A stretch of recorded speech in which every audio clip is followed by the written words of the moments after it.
Welcome to the Sales Platoon podcast, where strategy meets storytelling, right at the crossroads of the battlefield and the business front. We'll bring you tactics, triumphs, and truths from the trenches of sales. Here's your host, John Rankin. Welcome to the Sales Platoon podcast, where strategy meets storytelling, and we're right at the crossroads of the battlefield and business front. I'm your host, John Rankin. I'm bringing you all the tactics and truths from the trenches of sales. And in today's episode, we're going to be decoding the transition from service to success with Mike Wickham. How you doing, man? Hey, how's everybody? Good. Tell us a little bit about, what you did in the military and when you served. My standard joke is I was in the Army so long ago, we were still throwing rocks at each other. I'm an Air Force brat from San Antonio, Texas. My dad was an NCO in the Air Force, and he was in the intelligence branch. They call it the security service. And then he had plans for me to go to the Air Force Academy, become a jet jockey. And I ended up going to West Point and became an artillery officer. I served from 78 to 83 and was stationed over in West Germany, did a couple of schools here on Conus. And my particular unit was a tube artillery unit. We had nuke weapons capable. It was an 8-inch unit. So part of my time, I was a nuke weapons officer. And then I was a unit commander. For 2 years of my time over in Europe, I was a unit commander. And then I went back to Fort Sill to the advanced course. And when I wanted to go be a foreign area officer and go to the Russian program, the Army wanted me to go recruit people in East LA. So I decided to get out and made the transition into the civilian world. And it's fine. I mean, everything worked out well. I had a great career for about 20 years of international business all over the world. Had a great opportunity to travel quite a bit and do a lot of different things. So I'd be happy to get into more detail on that as we go through this discussion. Yeah, so there's two things there, that I want to kind of focus on. So first, because you were in West Point, that West Point network, it's changed quite a bit since you were there. When you were there, did they focus on the West Point network the way they do now? Not officially. I mean, the whole ring knocker thing of you have a brotherhood of people that will help you throughout your careers, all that. I mean, some of my commanders were academy grads when I was in the service, and most were not, because they don't really, the numbers of people that commission out of non-academy sources is a lot greater than what comes out of the academy. Yeah. And so I did happen to have a few guys that were academy grads that were ahead of me, and then I served with several people that were academy grads in my unit. And so a couple of my classmates were there with me, and then other guys that were ahead of us. But once I got out of the service, I've actually tapped into the network quite a bit, and it's been very helpful on a lot of different fronts, personal and professional. And as I say, as we walk through my career, my transition, one of the steps that the transition that took place was that what started me off in a 20-year international business career was a phone call from a classmate saying there's an opportunity available for you. Let me back up a second. I've traveled ever since I was 4 years old. I grew up in Asia. My dad was Air Force. We went back and forth to Asia all the time. So I've always had a travel bug. Yeah. And what happened is I even at the academy, I was sent to Belgium on an exchange with the Belgian Military Academy. And then I was sent to Africa to do, it was called Crossroads Africa, but it was essentially like Peace Corps work. And so I was always going somewhere. And so my classmates used to refer to me as the gypsy, because I was never in the same place for very long. And so when I got out of the service, one of my classmates called me and he says, you've been the gypsy as far as I've known you. So, there's a job in the international relations department at MCI International, which is now Sprint or T-Mobile, or it's a long transition of various companies through acquisition. Whatever it is now. At the time, right. At the time, it was MCI International, and they had an opening for an international position. And that started me off on doing things on an international basis for something close to 25 years. And it was all because a buddy of mine happened to work for them in a different capacity, and he knew these guys in the international department and said, I got a perfect candidate for you. So I called my eventual boss on a Friday. They flew me up to I was in Oklahoma at the time, and they flew me up to New York on a Monday, and I got a job offer on Wednesday. And 2 weeks later, I was up in New York working for MCI for 3 years. And So it all happened because of a military connection that that helped me get my foot in the door. This is one thing I've noticed about West Point. So I was I don't know what you guys call it, but basically I was a guest instructor there for 4 years. I would come up for just 1 3-week period of time and then teach the cadets, right? And throughout my time, one of my really good friends, General Scott Brower, was a West Point grad, Jay Powers, West Point grad, Colonel Powers. And I've noticed that in West Point, whether it's done intentionally, it's more intentional now than probably when you were there, but they really do teach, or at least have this idea of keeping that networking going even after you leave West Point, to the point to where now, even in the business world, oh, it's the West Point kind of gang, right?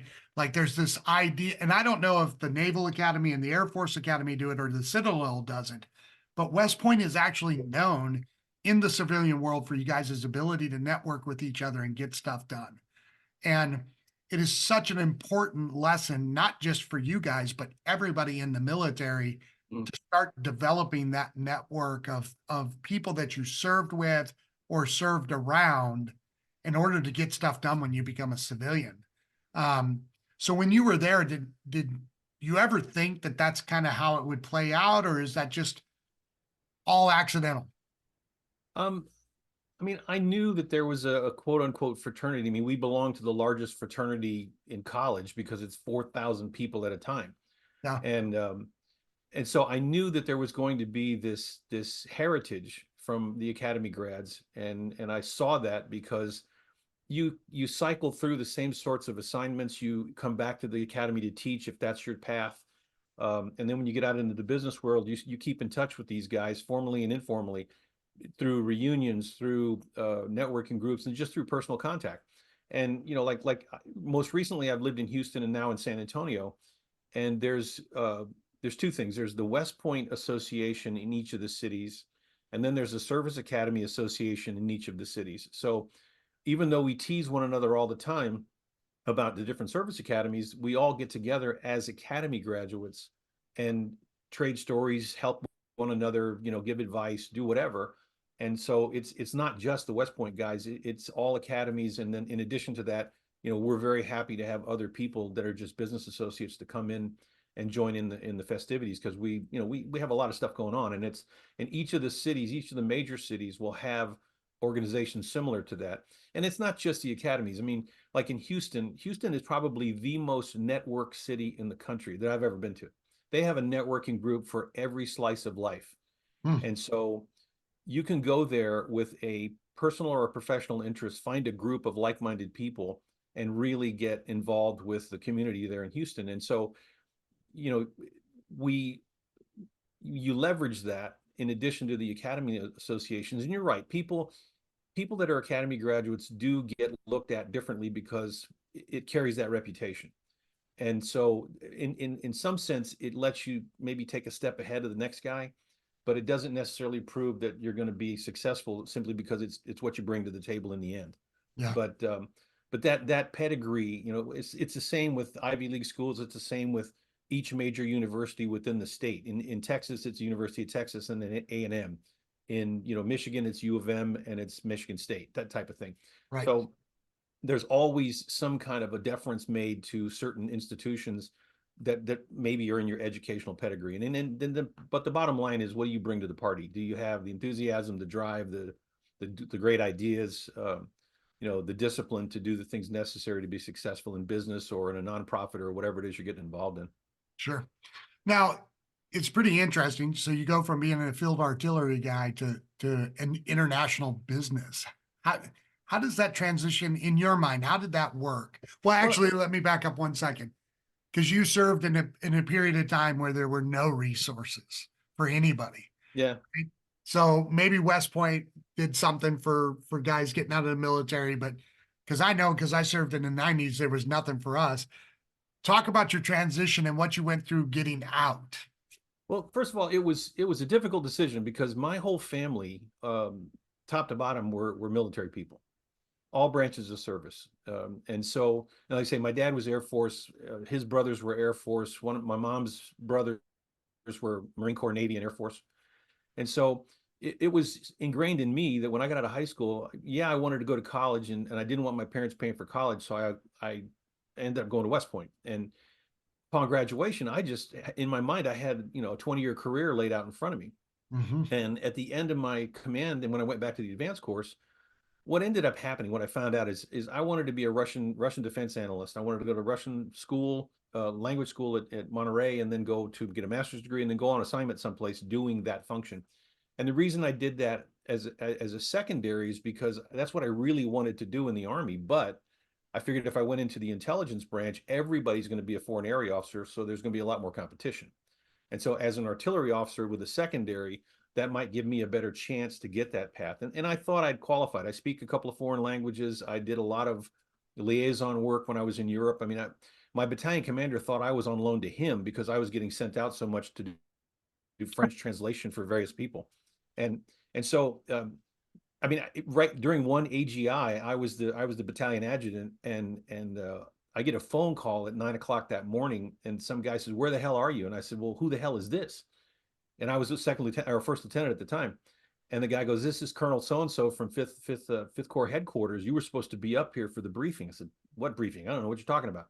He says, "You're the translator, the French translator for this NATO exercise that's going on for the next 3 weeks."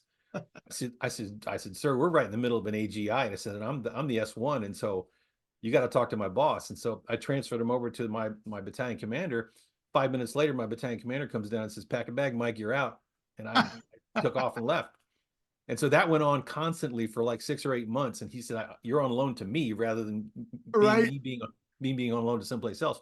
So anyway, when I went back to the advanced course, I had in my head, what the DA told me when I was a second lieutenant, brand new. They said, "Manage your own career." I said, "Okay." So then when I finished my long tour overseas, I had my command, all that stuff. I was punching all the tickets. I said, "Well, here's what I want to do. I want to be a foreign area officer. I want to go to the Russian program, speak 2 languages, have a background in traveling all over the place, fit in anywhere. I'm the guy." Well, what happened was I hit the end of the fiscal cycle, and the guys in Washington were going like, "We have 2 stacks, jobs and people, and we're going to have to put these together. For me to get a good OER, I've got to get this cleaned up before I can open up the stuff for the next year." Right. And it turns out they gave all of the guys who were rotating about the same time I was, regardless of branch, were getting offered the same crappy jobs. And so a buddy of mine who was 1 cycle behind me, who hardly spoke English, I don't know that he could write his name 3 times in a row, he got the Russian program because he was 6 months later than me and got into the new fiscal cycle. And I thought, that is just not right.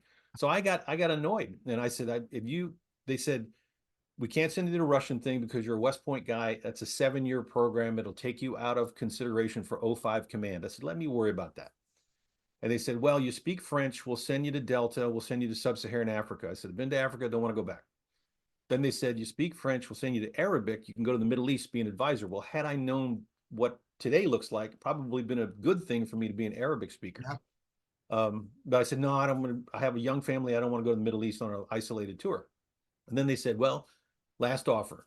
We'll send you to the DLI for German.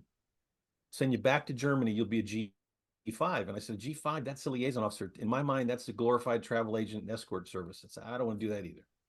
So I said, I'm out. I got out. So I spent my last 30 days on active duty getting my butt chewed by every general officer at Fort Sill. And then I left. And that was, the transition was just that. It was just, there was a group of people in corporate America that had these interview sessions in major cities, Denver, Dallas, whatever. And it was from Honeywell, Motorola, Texas Instruments, all the major companies at the time. They would have these job fairs in these major cities. And so like 2 days in a row, a buddy of mine and I drove from Lawton, Oklahoma down to Dallas to interview with different companies. And he got a job with, like Motorola, and I got a job with an industrial chemical company called Nalco, just to have a job when I got out of the service. It was industrial chemicals in a sales position up in Tulsa. And so it gave me the opportunity to make the transition without being unemployed. And so I took the job, and then 6 months later, I got a call from that buddy of mine up in New York about the international job. And then that kicked off a much bigger opportunity.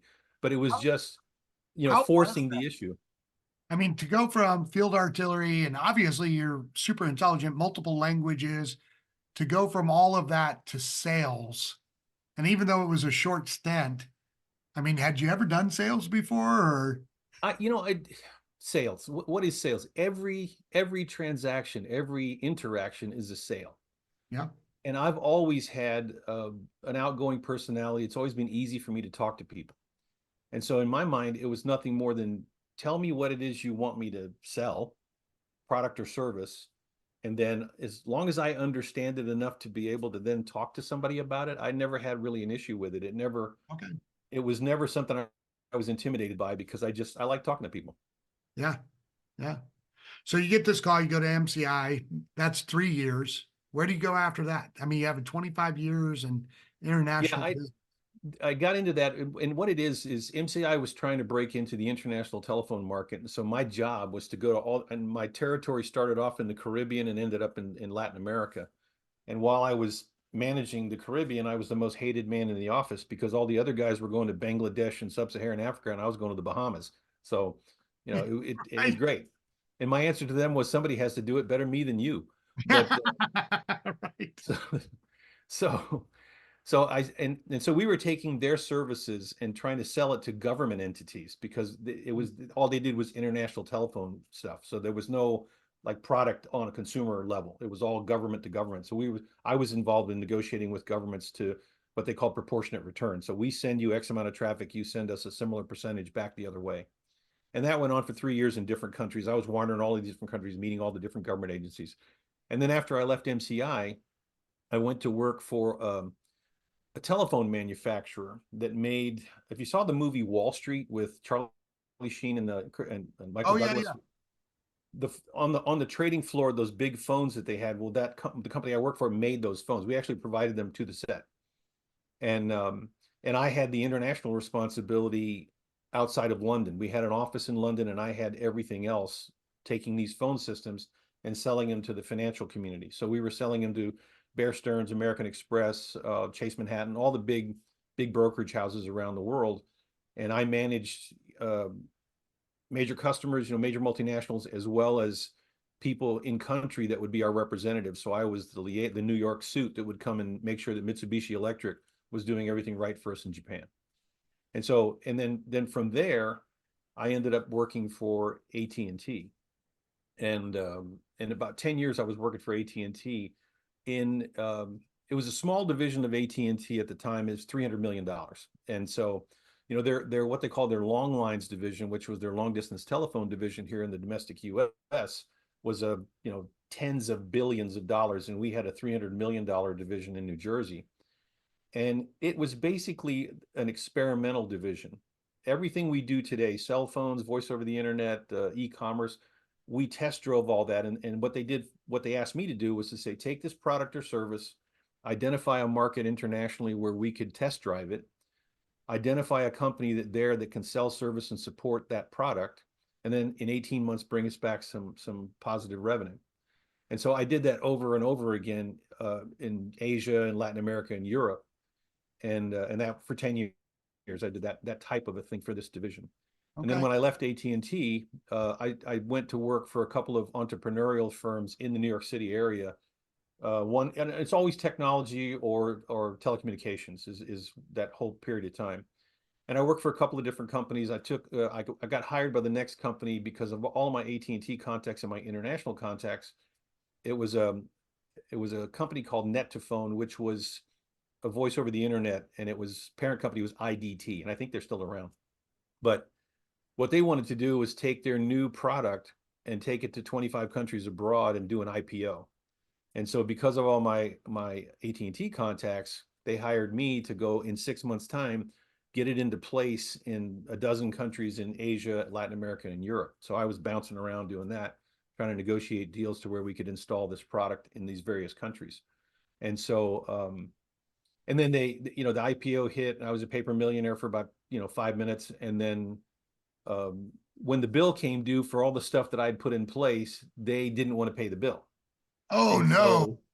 So I said, you had me go out there with all of my personal contacts and my reputation, and now you're going to stiff these guys on the bill.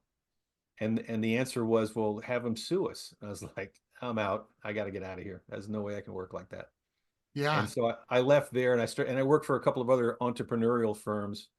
And then I ended up, it's a long history of stuff. I started working for a software development company making enterprise level mobile applications. And then I got into, and that was really interesting because it was a virtual company. We had developers in international places in Malta, in Germany, in Pakistan. And then we had like an administrative office here in Texas, in Austin, and in San Antonio, or in Houston rather. And so I've touched a lot of different market segments, a lot of different technology, telecommunications companies at different levels, Yeah. manufacturing. With great locations, by the way. Yeah, Malta, it was, yeah, come on, man. yeah, The it was nice. Bahamas. Yeah, I have no complaints about the places I've been. You're right. But so in all those cases, you get back to the sales and transition. In all those cases, what was important is making the connection, being able to express yourself, understand your product, say things confidently, and back up what you're saying. And so in most cases, people that get into a sales function, they go at it, I'm going to say like a car salesman. They go at it as if they have to hustle somebody. They have to keep information back from people. And I've always felt like that's really not the formula. I mean, yeah, you can get some successes that way, but they're going to bounce on you. And so my approach, and part of it is the West Point pedigree of, the duty, honor, country, is to be legitimate with people, to be forthright, and to be knowledgeable. And when I walk into a sales situation, I tend to come across as somebody who, one, knows what he's talking about, and two, can be trusted in what he's saying. And so that's always given me a level of a success that says, people want to talk to me, people want to do business with me because they feel like I've got some solid footing under me. And Huh. So where are you now? Talk to me about the company you're at now, what you do now. And then I'm gonna kind of, because there's a couple of things that you said that I want to highlight for the kids that are listening. Or Okay. I say kids because we're older, but right. yeah. The right now I'm in San Antonio.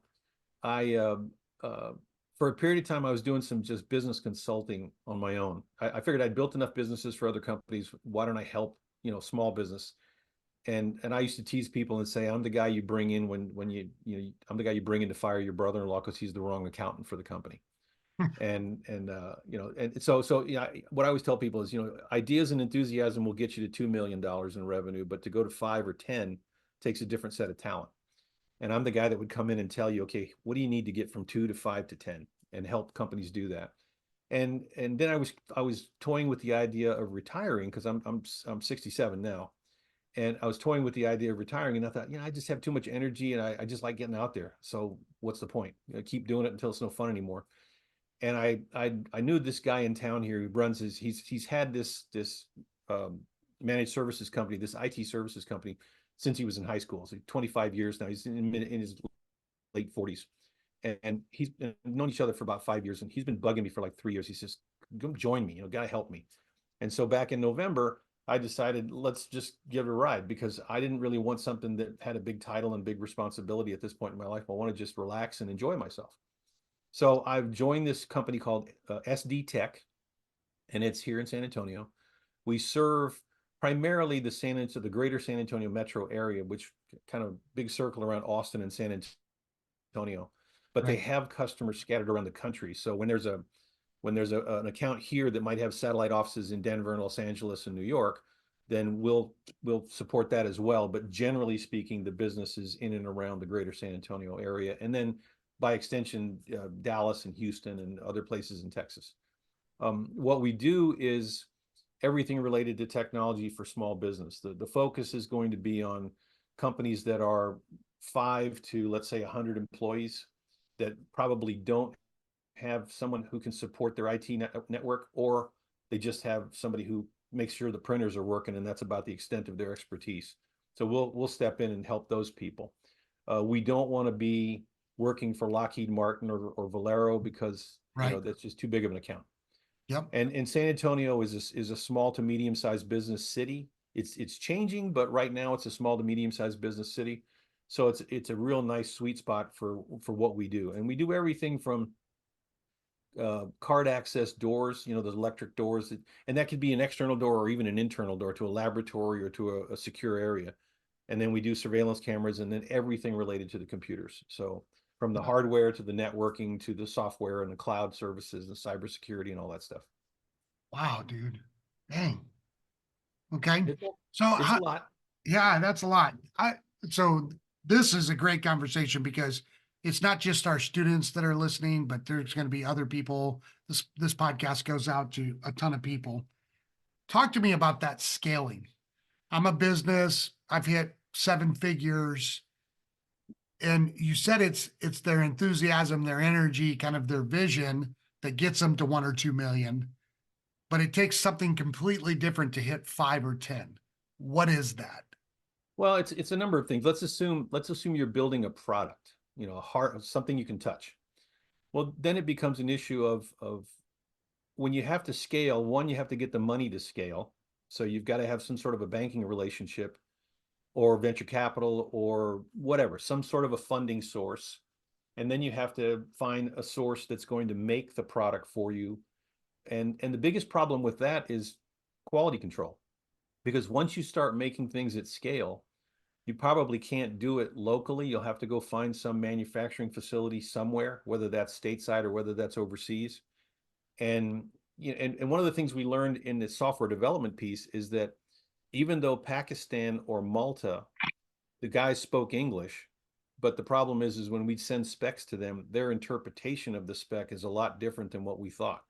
Yep. And so it took several iterations to get it to the point where, whatever we were asking them to do would get to where we needed it to be. And it's the same when you're building something, a piece of hardware that years ago I had to go to Singapore because we were going to do some injection molding and we were going to do some subassembly stuff for these telephones. And, I had to go interview all these different companies over there that did injection molding, that did subassembly electronics and that sort of thing. And it's very difficult to find the right company that shares not only your vision and your mindset to be able to manufacture at scale. So you need the money, you need to find the right manufacturing source. And then once you do that, you have to come up with the logistics channel that says, how do I get it from the manufacturer either to a holding location or my warehouse or to the customer? And so you need somebody that understands logistics that can do that. And then from a financial side, somebody has to be in your finance team that can understand pricing models and cost controls and all these different things, because it's easy to say, here's X amount of money to build stuff, but if the per unit cost is too high for your market and you can't price it at $100, you got to price it at 50, you're going to lose money on every item.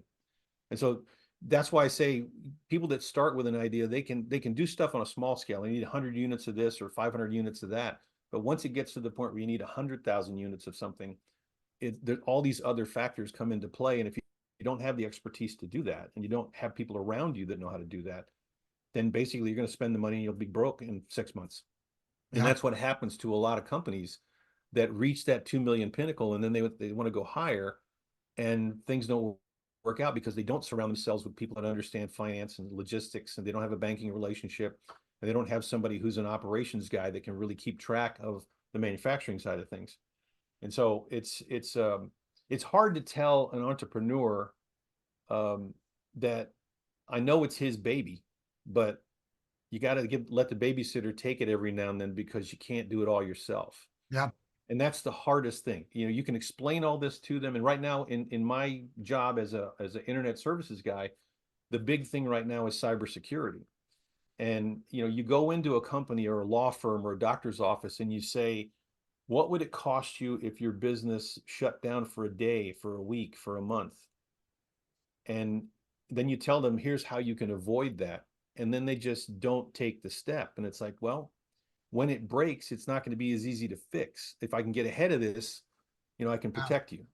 So and there's a company, it's so interesting you bring this up because I don't think most companies realize how at risk they are. So I have a friend, he owns a cyber company, and he was telling me there's a very large medical company in Nashville, and it has something like, I forget what he said, but it was something like some outlandish 20 penetration attempts a day from China alone, right?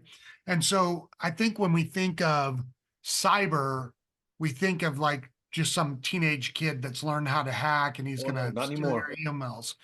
But they don't realize that there's nation states like Russia Yep. and China going after our businesses.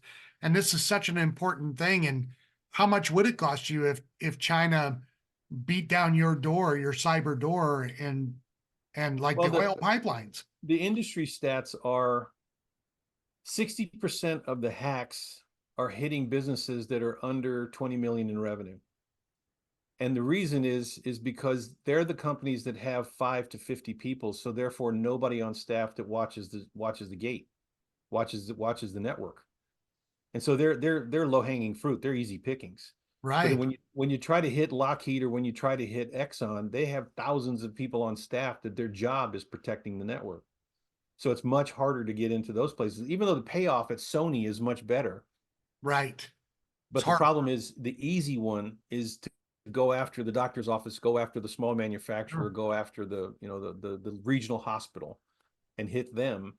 And the average ransom is somewhere in like, I think it's 3 million, no, 1.5 million, something like that. Jeez. And in most cases, they only give back about 60% of the data so they can keep you on the hook for the next time. So I don't know if you saw this article, but this stuff for me, because I was a grunt, right? Like I'm small entrepreneur grunt. And my buddy was telling me that in Las Vegas, they had come up with a way that they put a cyber attack inside a thermostat inside the fish tank in Las Vegas and stole millions from that casino. And I was just like, what in the, and so I don't think businesses really realize how much at risk they are with that. Well, and the other problem too is, like, I was in a law firm the other day and they had virtually nothing to secure their network. And I said, you're going to be on the other end of this equation when you get sued because somehow or another you compromised information of your clients. Ooh, And they said, well, we're not, that's not a priority right now. We're going to take care of it later. I said, okay, whatever. whatever. Yeah, I yeah, gave you the information, and if you don't want to do anything with it, that's on you. yeah. But the You other know, problem is the company like that, if they got hacked, their reputation would be so ruined that they would not, they couldn't do any business with anybody. yeah, And it's not a monetary thing. It's just a question of you've just ruined your reputation. Where do you go to get that back? right, right. So in sales, it's so important to divorce yourself from other people's yes and no, right? Right. And Right. uh, throughout this process that you've been talking about consulting and taking companies from 1 and 2 million to 5 and 10, you've got to do the same thing. Mhm. Because always you're putting out this information on how to scale, and you've done it for other companies, and here you get this little law firm that's like, whatever. Well, what I've found is, and this happens over and over again in the last 25, 30 years of business, is that when I go into a situation and I have a compelling case to sell whatever it is I'm representing, and I get turned down, it never bothers me all that much because I know that at some point I'm going to get a call from these people and they're going to need what I have.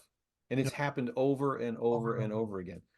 And I remember one situation where there was a woman, I can't remember what her business was, but she got really ugly and just really unloaded on me. And I just said, okay, fine. And I walked away.